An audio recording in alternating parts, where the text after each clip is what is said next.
Mombasa. Habari yako? Nzuri sana. Unaweza kuambia nini kuhusu Mombasa vile umefika?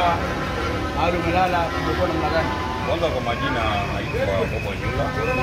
Nisha mikuwa kasuku sana waita yetu ya Besi Local. Nikuwa katika tawi la Kaware in 6 branch.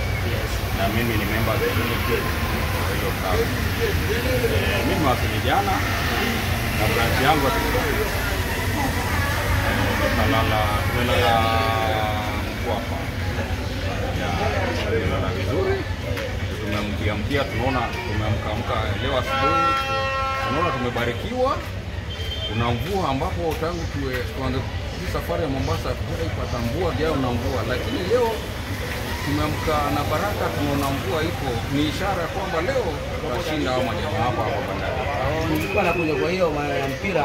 Kwa nilikuwa nataka kuambie bandari tukija huku last time ilitupiga. Leo unaona namna gani?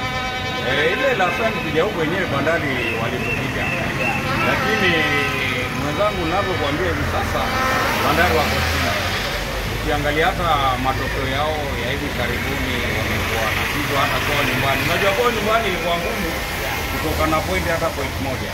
Lakini sasa hivi unakuja hapa Mombasa una point unarudi nao Nairobi. Na kwa maoni yangu kama shabiki sugu wa FC naangalia vijana wetu bandari tunawapiga mabao mawili hapo. Mimi nashukuru babu. Nami kwa majina naitwa Christopher Mushira. Ni member representative wa Kiwas branch. Tena mimi ni OS organizing secretary wa Kiwas branch. Sema ubarikiwe sana. Nashukuru sana kwa majiano yenu. Tuko pamoja sana.